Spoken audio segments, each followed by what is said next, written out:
Greetings, everyone, and welcome to today's webinar, Student Voice Across the Nation. I'm John Pickens, and I will be your host. I am the program manager for Harmony and Inspire, and as per usual, I'm thrilled to be your host for this exciting webinar brought to you by both Harmony and Inspire at National University.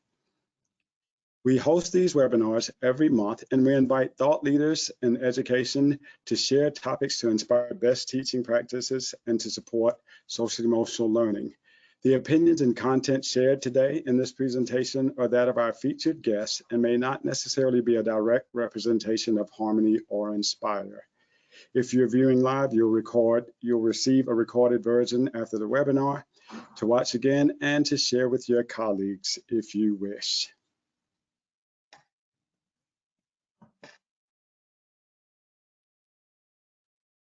So let's jump into today's objectives. As we said, we're talking about student voice, so we're going to have students share with us today. And so our audience and viewers will gain insight from youth on the impact of social and emotional learning across multiple settings. They'll preview ready-to-use Harmony strategies for educators and families to help students find, develop, and utilize their voice in both the school setting and outside in the community setting. You'll also hear firsthand about how personal Harmony goals can support individuals and communities focused on positive change. And we are definitely looking forward to that. So now we want to hear from our audience. Let's take a quick poll. We want to know who's in our audience today. As the poll comes up, please choose which one best fits you in your primary role. Are you pre-K through 12th grade teacher or counselor, school district or administrator, out of school time provider, nonprofit staff, or are you in the higher education arena? We always like to ask this question so we get an idea of who's in our audience, so we have a feel of who we're sharing it. And we love that you guys take time out of your busy schedules, especially this time of year. We're in May, and I know that some schools are getting close to the end of the year, so we know that your schedules are really busy. So we appreciate you taking time out of your busy day to join us and learn from our guests here today. As we're watching those numbers come in, shortly we'll close the poll, and then Amanda will let us know who's in our audience. And again, I appreciate you guys being here, and just as you do, I'm really looking forward to hearing from our guests today. Yeah, it looks like we have a great group today. 28% are pre-K through 12th grade teachers or counselors, 8% school or district administrators, 43% out of school time providers. Great to have you here. And 23% nonprofit staff. Welcome, everyone. Yep, we're glad to have everyone here. And now, this is a part that I really enjoy. Before we get started, I have the honor and privilege of introducing our 5 guests.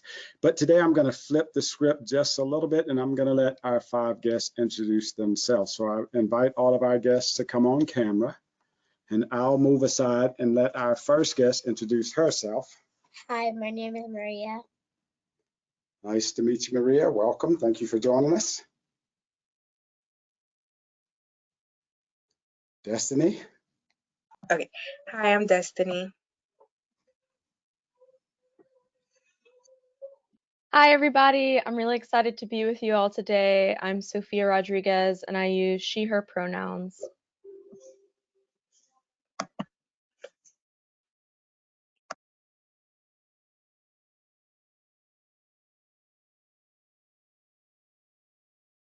Yako, you're on mute.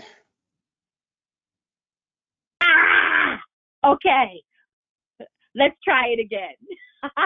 My name is Yako Shotuku.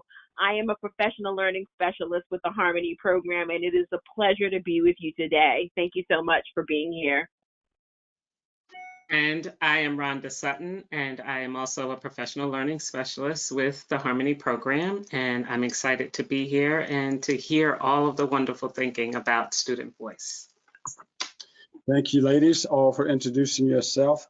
And in the spirit of Harmony SEL, I want to ask each of you one of our quick connection cards from the Harmony SEL program.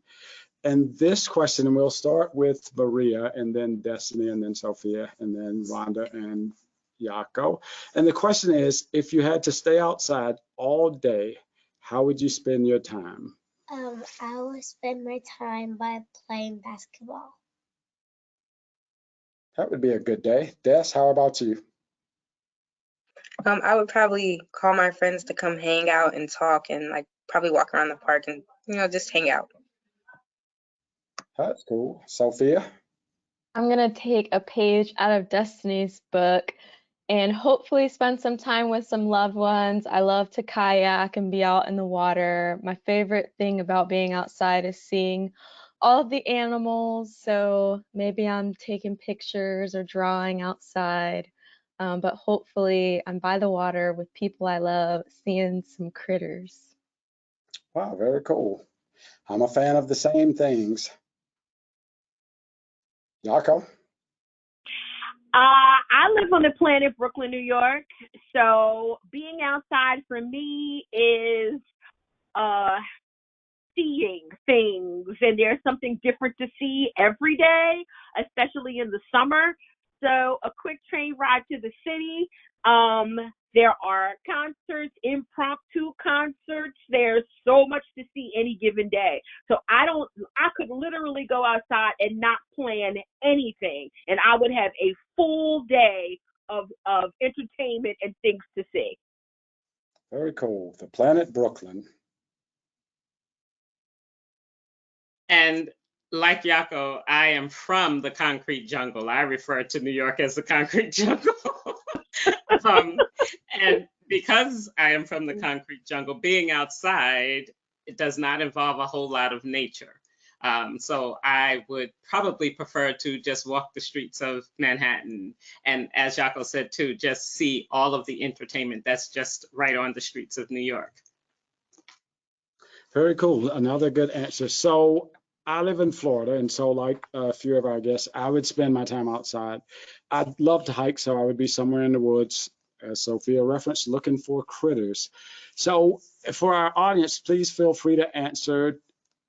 Put your answers in the question box. We definitely want this to be a participatory experience for you. We definitely want to keep you engaged, so feel free to put your answers in the question box. Now, it's time to get into why we're here. So a game I love to play is Pass the Mic. So I'm going to turn off my camera and pass the mic to Sophia. Hello again, everyone. I am delighted to share with you my personal journey of growth and self-discovery through social emotional learning. I titled my presentation Nurtured Roots, Blossoming Heart, because the foundational elements of my socialization were developed considering SEL principles. And since my foundations were nurtured, I've been able to blossom and lead a values-driven life. Next slide. Before we begin, I wanted to share some context about who I am and where I'm coming from. So as I said earlier, I'm Sophia Rodriguez. I'm 23 years old. I'm the youngest child of 4. My father immigrated from the Dominican Republic and served in the United States military. My mother is from the Peach State of Georgia and is a lifelong educator. The cultures that influence my life the most are that of my Latina heritage, coastal South Georgian roots, my military hometown, and my educational family. My brother is a teacher, my sister was a teacher, my mom was a teacher and a principal and assistant superintendent, and now she works for the state. And so we're huge on education in my house. Some fun facts about me are I'm a cat mom to the most perfect cat in the whole world, Mimi. She's right off to the side supporting me in my presentation. And I also love to craft. I like to joke and say in my budget, the 2 biggest categories are for my cat and for my crafts. Is that healthy? Who knows? I recently graduated from the University of Georgia with degrees in Human Development and Family Sciences and International Affairs. And I have been an active 4-H member since the 6th grade. Even through college and to now, I am involved. I currently work for National 4-H Council on the Well Connected Communities team. and my work focuses on supporting community efforts in equitable development. As a member of Georgia 4-H growing up, I had the remarkable opportunity to be exposed to the transformative power of social emotional learning in a dynamic and hands-on environment. 4-H provided a platform where SEL principles were interwoven seamlessly into its programs and activities. Within my 4-H experience, SEL was not explicitly labeled or often taught as a separate curriculum, but rather it was integrated into the fabric of all of our experiences. Whether it was engaging in community service projects, participating in public speaking or team building exercises, or developing leadership skills, SEL principles were organically woven into every aspect of the 4-H programming I received. First and foremost, 4-H fostered a supportive and inclusive environment where every member was valued and respected. This laid a solid foundation for the cultivation of social and emotional skills. Through the mentorship of dedicated adult volunteers and collaboration with fellow 4-H members, I learned the importance of empathy, active listening, and effective communication, among so many other things, like the parts of the chicken, for example. Furthermore, 4-H provided countless opportunities for self-reflection and personal growth. Through project work, I was encouraged to set goals, develop plans, and navigate obstacles, fostering resilience and problem-solving abilities. The feedback and guidance I received from mentors and peers allowed me to gain self-awareness and develop a sense of agency over my own learning and development. As I participated in activities that aligned with my interests and my passions, I discovered my unique strengths and talents, boosting my self-confidence and self-esteem. For each success I had 2 or 3 or 4 or 5 failures, and I learned to navigate those events with grace and confidence. Additionally, 4-H encouraged active citizenship and community engagement. Through various service projects, I witnessed firsthand the impact of kindness, empathy, and compassion in creating positive change. These experiences not only deepened my understanding of social issues, but also instilled a sense of responsibility to contribute to the well-being of others. 4-H fostered a sense of purpose and the belief that as a young person, I still had the power to make a difference in my community and beyond. In essence, my involvement in 4-H exposed me to the core principles and practices of social emotional learning. It provided a fertile ground where SEL flourished naturally, enabling me to develop crucial social and emotional skills, from building relationships and embracing diversity to fostering self-reflection and promoting active citizenship.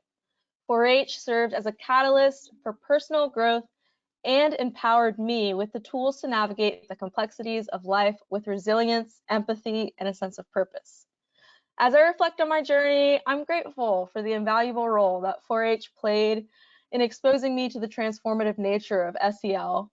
The experiences and lessons learned within this vibrant community continue to shape who I am today, instilling in me a deep appreciation for the power of social emotional learning and nurturing the holistic development of young people. Now I'll share the specific benefits I experienced by having SEL in my life. Next slide.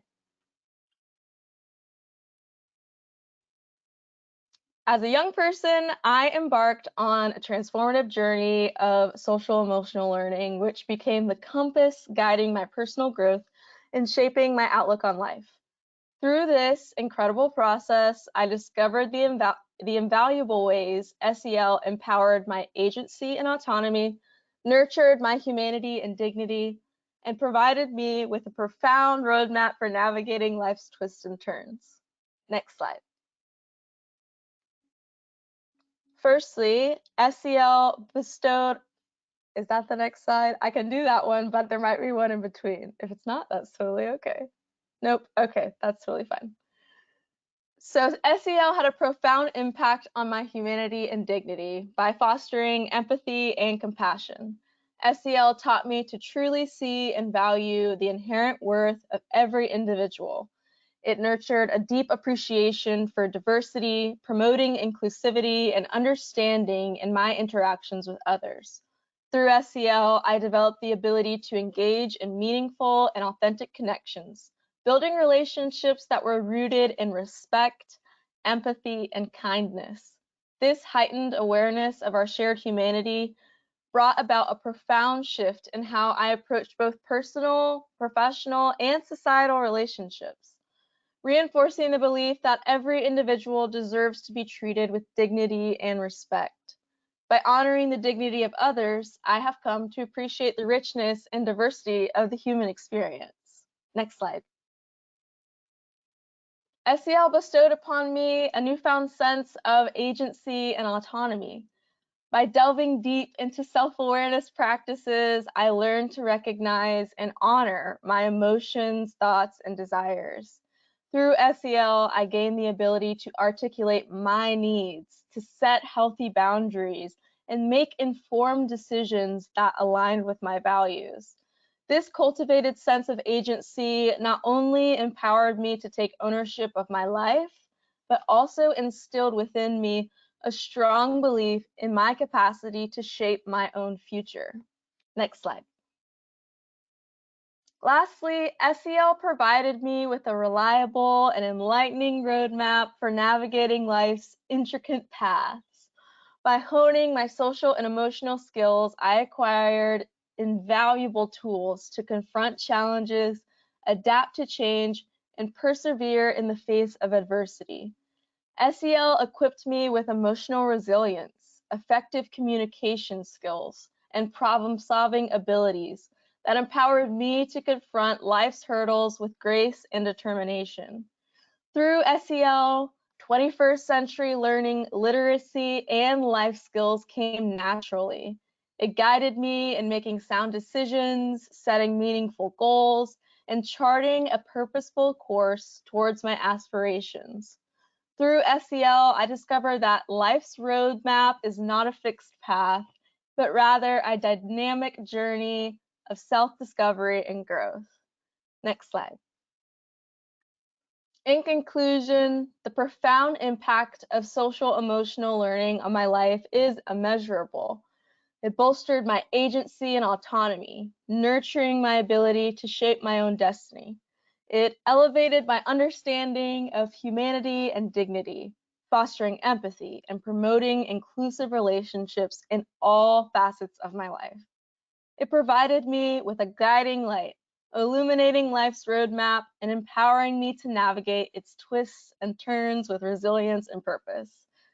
SEL has truly been a transformative force, unveiling the power within me and enabling me to embrace life's challenges with unwavering determination and compassion.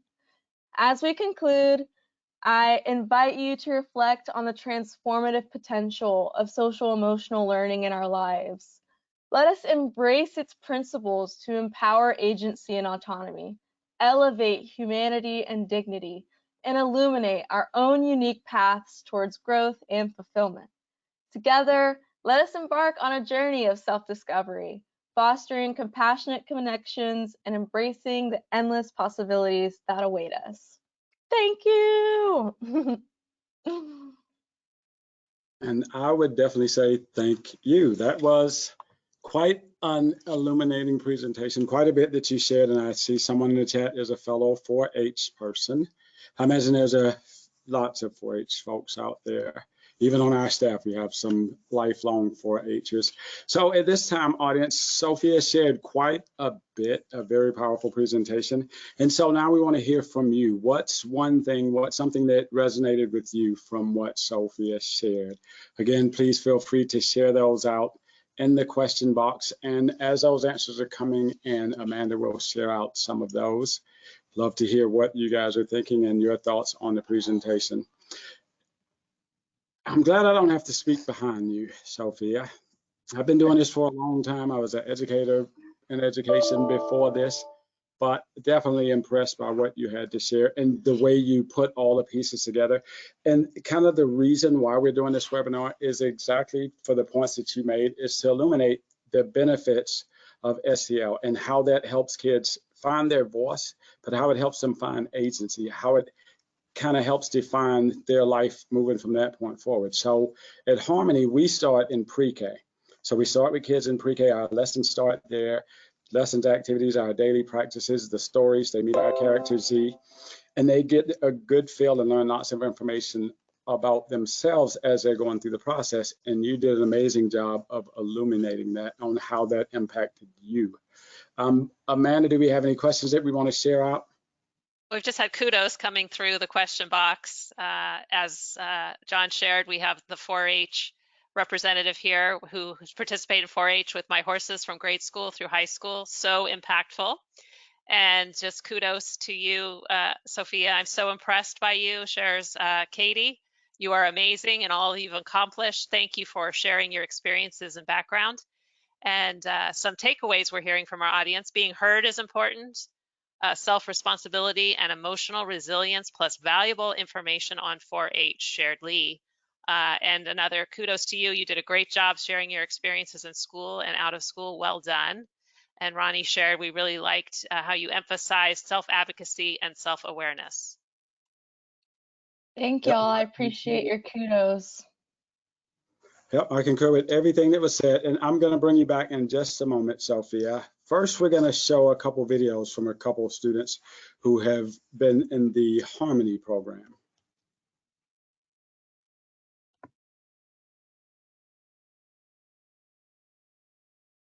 All right, Harper, tell me about Z and what is your favorite thing about it? And I learned when he like crashed and they were playing in his treehouse and they like hold like something and they went investigated together and they saw Z and his name was, they like called him, they called his song calling him Z. And my favorite part was like when you can be like a friend, like no matter what, like you can be like a friend if you're an alien.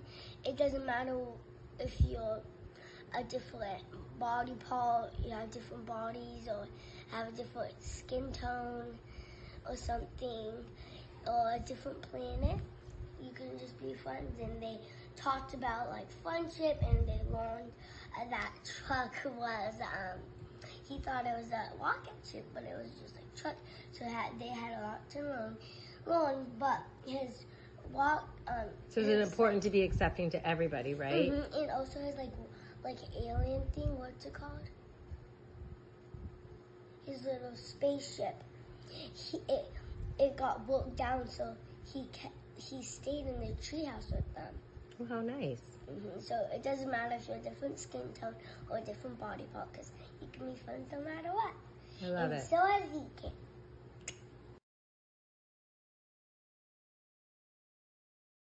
Thomas, what do you remember about Z? And I learned from Z that even no matter how they look or like that, you always got to include others, and don't ever judge a book by its cover, and you should always be kind to other people no matter what their race is. And their differences are? Yeah. Nice, okay.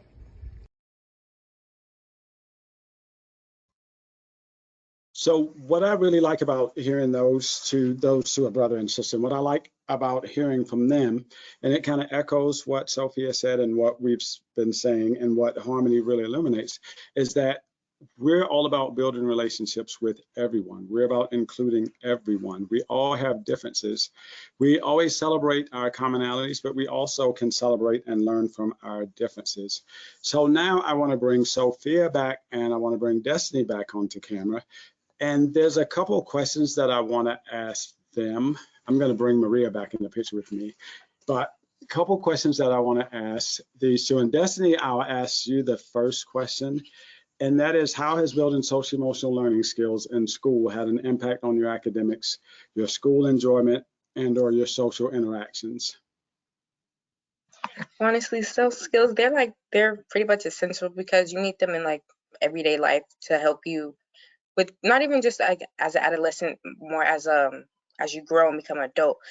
Like, for instance, when you're in school, you may like want to be with your friends, or when doing work and stuff like that. But when you get older, you necessarily don't have the option. So you have to know how to do stuff, like with other people. I don't know how I'm trying to word it, but you have to know how to get past that without having a problem. Like, you have to know how to do certain things. So I think that can really help you, especially like when you learn them in school. You're in a environment where you can learn different type of things from different type of people.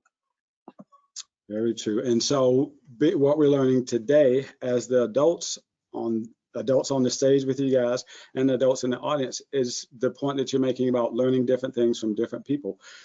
As educators, we're normally teaching students things, but today we're learning as much from the young people as we are sharing things that we're aware of. So thank you for sharing that.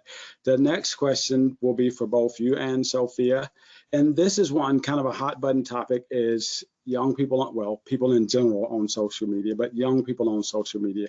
So what I want to ask the two of you, and I'll ask Sophia first and then you, Des.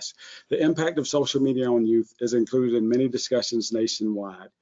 Are there SEL skills that have helped you approach social media and help you navigate it in a better way? Sure. Through social emotional learning, I've developed skills such as self-awareness, self-regulation, and responsible decision making.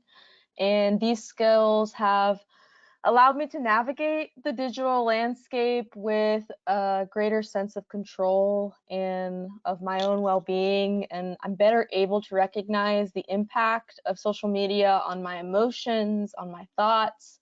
I'm able to regulate my screen time and my online interactions and make conscious choices that align with my values and my personal goals. Social emotional learning is empowering in the ways that it allows you to engage with social media in a manner that promotes positive and mental and emotional well-being, meaningful connections, and responsible digital citizenship. You're able to think about and celebrate your core values and reach into them as a source of strength and also as a connection point with other people.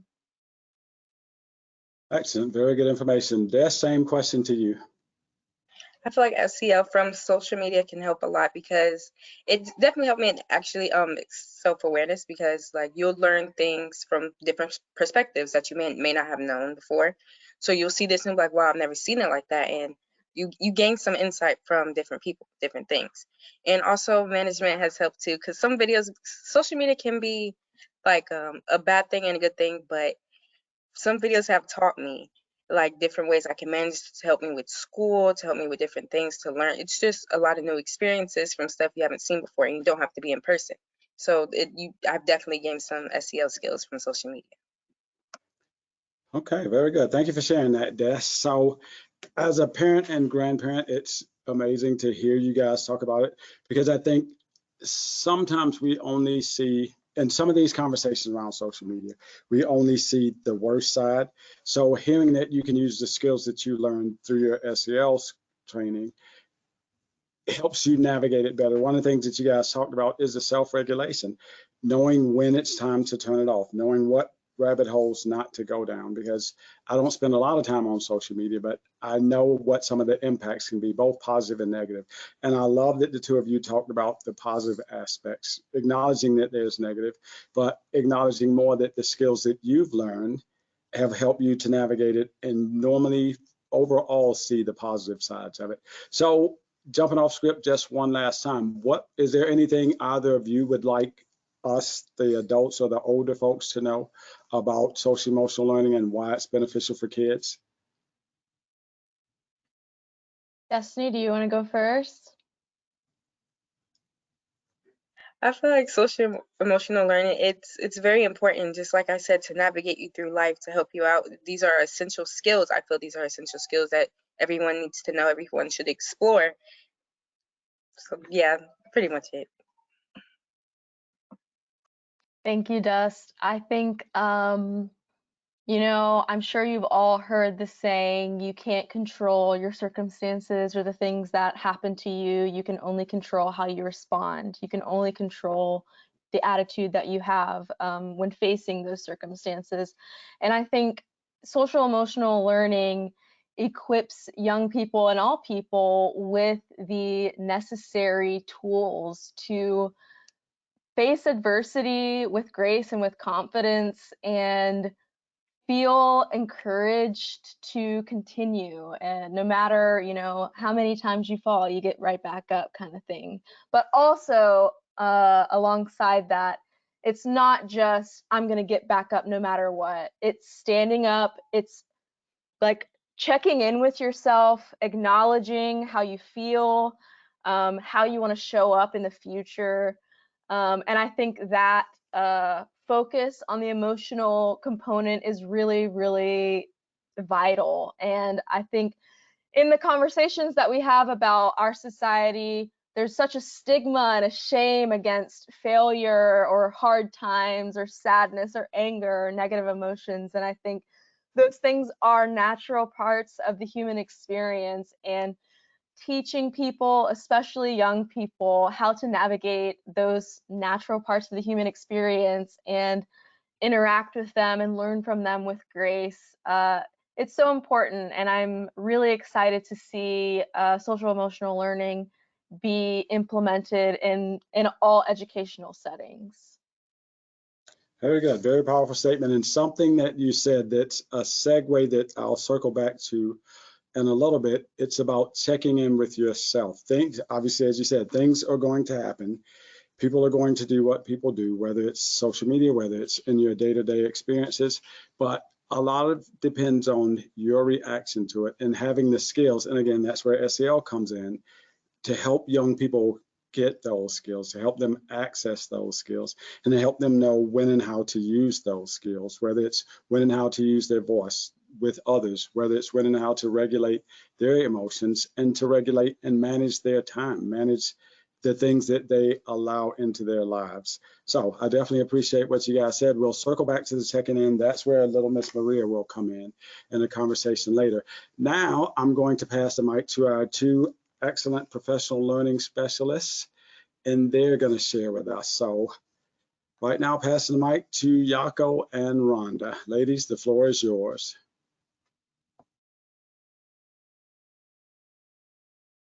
You're on mute, Yako. Now I'm on mute. Okay, I'm here. So I figured we won't keep it too long, but we wanted to start with this quote. I'm going to read it, and then I'm going to have you all respond to it. So get your chat fingers ready to put your reaction to this quote. It's about SEL and educational equity. If we really want all students to leave school having developed certain academic, social, personal, and cultural capacities, we need to think really carefully about whether we as educators are creating the types of experiences that we know from research will help develop those capacities. Read that again to yourself, and then put in the chat what you think about that. As you were putting that in the chat, I'll share with you that both Rhonda and I are educators, I can't really say were, right? We are educators. I'm a former classroom teacher in New York City, in Brooklyn, and you never really take your teacher hat off, right? It doesn't come off. Once it's there, it's there. It's kind of a lens of which you see things through, right? So if we're looking at and thinking about academic, social, personal, and cultural capacities, what comes to my mind in terms of these social things and SEL, right? I truly, honestly think that we're still learning about SEL. Yes, SEL has been around for a while. Yes, we're doing these things. It's become a mandate, right, in schools now, and we have these SEL sections of time that we do, that we perform, if you will, in class. But I still think we're learning about. We kind of know what it is, right? We can intelligently say that it's about empathy, perspective taking, active listening, and relationship building. But the execution of it, right? Our deep understanding of it and the execution of it, I still think we're learning it, especially in the school. Just like Destiny said, these are skills. Yeah, these are skills that we have to learn, right? Know what they are, and then they have to be practiced, right? So school, being that ultimate social experiment every day, is a great place to learn about and practice those social skills, right? That's one of the best things about school.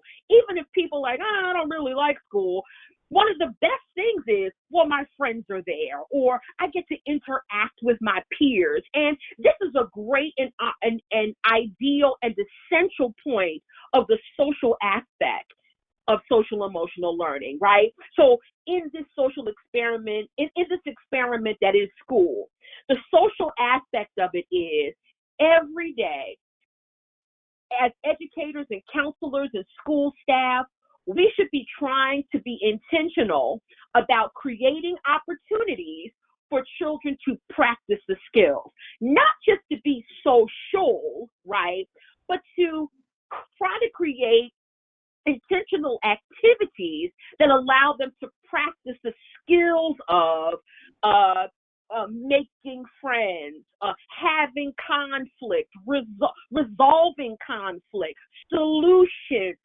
forgiving, making amends, all the kinds of things that are involved, right, in relationships.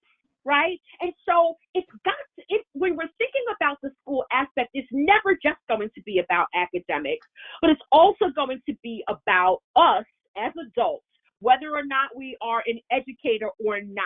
I'm just speaking from the educational point of view, but as adults, is a social aspect. Are we mindful of our young people and their capacity and their growth for the kinds of skills of empathy and critical thinking and responsibility and self-awareness? Are we baking that in to their everyday experiences? Does that make sense? I hope Amanda, or does anyone want to read? Has anyone put in what their responses were to the quote? Yes, we're getting some very thoughtful responses. All right, can you read a few, please?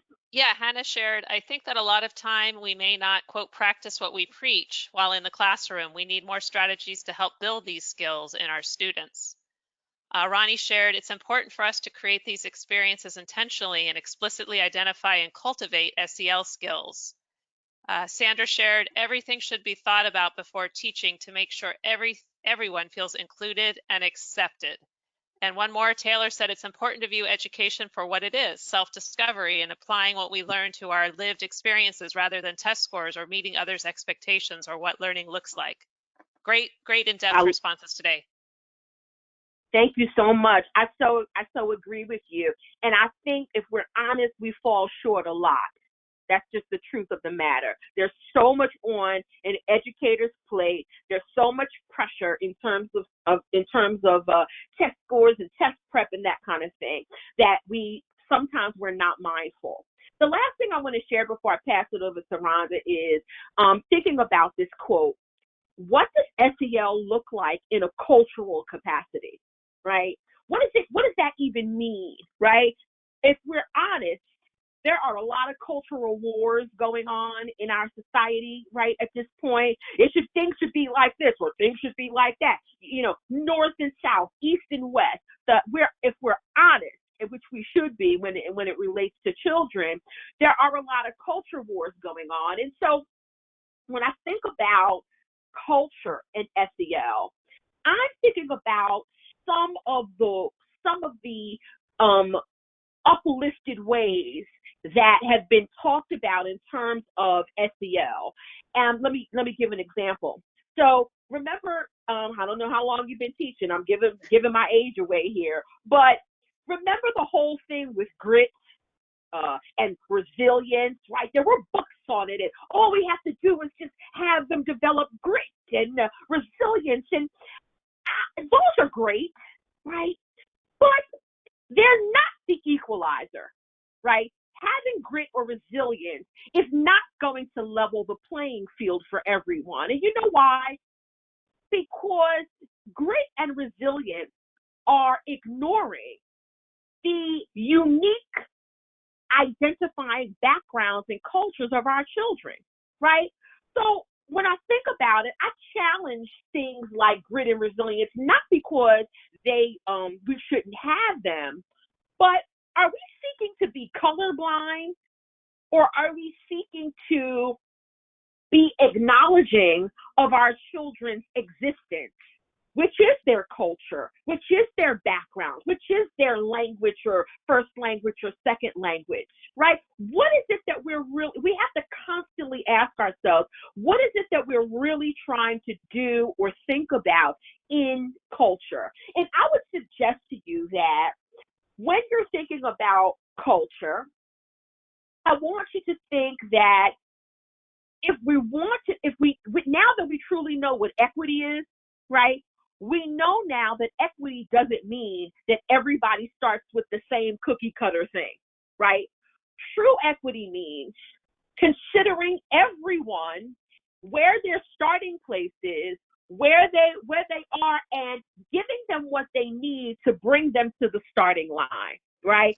Considering someone's background, considering someone's culture. Remember in teacher prep and training, we were taught to understand everyone's culture and how it might show up in the classroom, right? Students that may look down and not look up at adults, all those things. We have to take those same kind of considerations and appreciations of diversity when we think about SEL. Does that make sense, everyone? We have the emotional impact of one last scenario. Imagine when you are dealing with a diverse classroom, right? And diverse doesn't just mean color. Diversity can mean socioeconomic background, whether English is your first or second language, whether you were born here and there, wherever. It's a lot of things when we think of diversity, not just color. But imagine what it is like, what is the emotional impact is for me to go into a store and have people automatically think that I'm a thief. And as I go in from aisle to aisle, I see someone watching me to see if I'm going to steal. Imagine the emotional impact that's happening to our children on a daily basis, right? What does that serve them to ignore that? It's having an emotional impact. We have to consider their lens on life and their lived experiences when we think of SEL, because there are things that are impacting their emotional stability, and we have to consider it. Does that make sense, everybody? I want you to consider equity-oriented SEL. SEL that doesn't seek to be a colorblind kind of thing, but that seeks to bake in and develop an experience that includes the language we use, collaboration with them, and do they have a right to question? Not in a disrespectful way, but can they question the existence of what's going on? As they're trying to learn about themselves, they're going to have questions. And we want to make sure that instead of a colorblind SEL experience, that we have an equity-oriented experience. Rhonda, I'm going to pass it to you. Thanks, Jaco.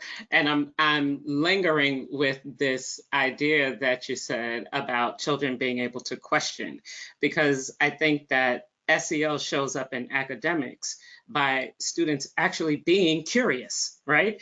Because curiosity is the ways in which we explore our understanding. So asking questions isn't that I'm challenging, I'm asking questions to explore the depths of my understanding. And so I do think that SEL really does promote students' ability to process academics and to demonstrate their understanding. And this happens, one way in which this happens is through curiosity, being curious and asking questions. And we all have this experience of kindergarten students being very curious. And by the time they get to third grade, that curiosity is gone. They stop asking questions. They stop asking questions for a reason. And it's not because they're not curious anymore. The environment has really set them up to, the emotions that they feel when they ask questions has set them up to stop asking questions. And so we do want to open these environments back up where students do feel very comfortable to ask questions so that they can deepen their understanding. And they're not just learning to take the test on Friday, right? But they're learning, they really are becoming lifelong learners. I think SEL is also important for students in academics, because when we think about for ourselves, when we have learned something new, that new learning always is attached to some emotion.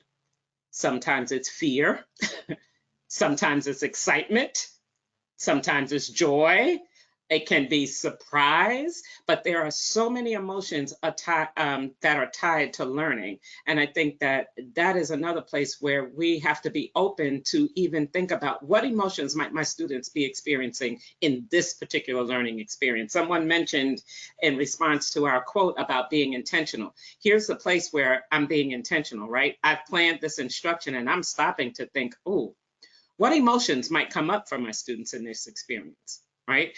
All of my students, right? Because we know that, you know, Jaco, you mentioned diversity not being just color. Diversity also represents differentiation, right? So where in this lesson are my different students? What emotions might they be experiencing in this lesson? So really thinking about that and being intentional about that train of thought.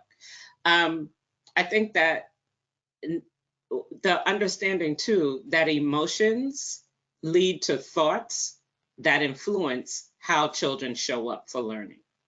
So I know we use the term scholar a lot in reference to children, and in using that term, I hope that the environment in which these children are in, when they're called scholars, are really environments that are open to children showing up as a scholar, right? That they, again, I'm going to use this word, they are encouraged to be curious. They are encouraged to use their voice, that they are encouraged to be open to new ways of thinking and new perspectives, and that every day that they come into the classroom, they're encouraged to put on new lenses in which to see the world, because that all of that helps to deepen their learning experiences.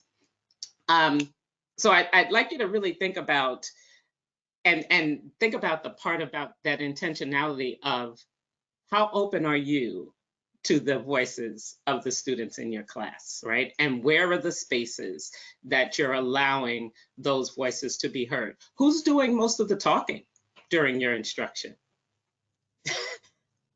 That, you know, if I, as the teacher, am doing all of the talking, I'm actually the one who's doing all the processing of the information. So who's doing all the talking? Who's doing the most talking in the classroom? Thinking about that. And then I think personally, and I think Sophia spoke about this in such an authentic way about how her voice, her thoughts, her ideas, what she valued all mattered in the environments in which she was in, that she could speak up, she could use her voice, she could express her opinions. And in doing that, the adults in those environments held space and asked questions to help her even reflect on and think about what she was expressing, right? Rather than saying, oh no, that's wrong. Nope. Well, how'd you come to that? How'd you get to that thinking, Sophia? I'd be really curious to know, right? So really being able to be open and holding space to help these students feel like, yes, I've allowed you to ask a question and I value it. I'm not trying to shut you down. I'm really trying to expand you. I want your wings to spread so you can fly. Thinking about ways in which we also can hold space for ourselves and our students simultaneously. We've talked a lot about student voice, but I also know that teachers, educators, out of school time staff, we all come with our own emotions too, right? And so how are we self-aware enough to understand how we're coming into that day, into that moment, and being able to hold space for ourselves to be who we are and hold space simultaneously for our students to show up and as who they are. right? Because I want them always to show up as they are. And I also want to be able to guide them to reflect on, is this my best in this moment, right? And if it's not, can I take responsibility for that, right? Am I making decisions, responsible decisions about how I'm showing up because I want to move closer to being able to show up as my best self? So I think in using all of those, we really get to goal setting. And I know John is going to continue this conversation about goal setting, but I just want to leave you with this thought, is that when we encourage students to set goals and we hold space for them to do that, they're setting goals that are connected to who they want to be, what they want to learn, how they want to show up. And in our Harmony program, we have class goals and personal goals. And our personal goals don't always have to be attached to what the class goal is, right? They can be, I want to learn how to ride a bike, or I want to be the fastest runner at recess. That's a great goal to have. As the educator, my job is to help them parse out that goal. What are the things that you need to do to be the fastest runner? Well, I might need to think about how I can get stronger, right? Okay, so what do we do to build strength? So I'm now helping them to parse out these goals and how those things are connected to SEL, resiliency. If I need to be stronger, I need to practice. And I need to practice and I need to practice. So I'm learning to be resilient, right? So thinking about all of those ways in which goal setting really supports them. It develops self-confidence, self-efficacy. They become really grounded in what they value and what's important to them, because I think those are important skills too. So I leave you with these thinkings about personal goals. And John, I guess I'm going to turn it back to you as you continue this conversation about personal goals. Thank you very much. Thank you, Jaco and Rhonda, for what you shared. And circling back to what Sophia said earlier about checking in with yourself, and circling back to what you said about personal goals. We're going to skip this slide, audience, and come directly to the conversation with Maria, because I want to touch on what was shared previously, checking in with yourself and personal goals. So last summer, in about mid-June of last year, I had the privilege of going into an elementary school and working with a summer school class. And we worked with them. We had them do the lesson, Being My Best Self. And it was for us to record and make videos for our 3rd edition everyday practices and some of the new lessons and the personal harmony goals, because that's a new feature, an enhancement of 3rd edition. It's part of our meetup. In addition to checking in with the class checking in, seeing how they're doing as a class on their class goals, we now have personal goals that the students work on, as Rhonda alluded to, as Rhonda spoke about. And we talked about that in the group that I was in. And so Maria did a really good job of that. And so we're going to talk about what happened during that visit. It's where Maria was checking in with herself and with her teacher, Miss Martinez, and they were talking about their personal harmony goals. As you see, I'll give you a quick background on this slide here. If you haven't worked with our program, all of these resources are free and available to you, and we'll share, we have a slide to show you how to access our materials after this slide. And this particular slide is our personal goals chart. So what we do, as Rhonda talked about, and as Maria and I will talk about, we have students, we go through the lesson, and then students create 3 personal goals that they want to work on. Maybe 1 personal goal for the younger kids, and then they go through and they check their progress on how they're doing on the goal. So Maria, do you remember what your goal was and what you wanted to work on? Yeah, I wanted to work on basketball. So Maria said that she wanted to work on basketball, and specifically, what was the thing you wanted to work on? I wanted to work basketball because I can get exercise about it, and I can help other people and get much better on it. Yep. So for her personal goal sheet, Maria added she wants to get better at free throws. And I thought that's different, especially she was a 1st grader, coming out of 1st grade, coming into 2nd grade. And I thought that's different. And so I asked Maria, tell me why you want to get better at shooting free throws. Do you remember what you told me? Yeah, I said I wanted to do basketball because I can get better and I can also show other people that need help on it. Yep. So here's why that resonated to me. As one of the things that Rhonda talked about is that, one, we allow kids to decide what goal it is they want to work, and then we help them along the way. Our job as an educator, our job as a parent, our job as a guardian, the adult in their life, is to help them along the way with the goals that they want to work on. In addition to, we provide goals for them as well. And so this particular goal, she wanted to get better at free throws. And so, not just so she could be better, the lesson was being my best self. Not just so she could be her best self, but in addition to that, so she could help others. And at the time, she said, so she could help even younger kids.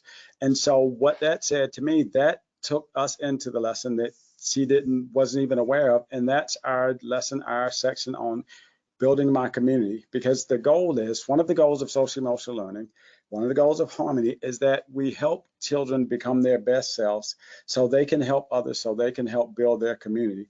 And that's exactly the point that she was making as we talked through that. So what I want to do now, I want to bring everybody back, all of the guests, if everyone will turn your cameras back on and kind of have final thoughts. I want to ask you a question, and then if you have, in a couple minutes, if you have something that you just want to share. But in the spirit of Maria and her basketball, what's one personal goal that each of you would like to set for yourself to work on in the next 30 days? Anyone can jump in.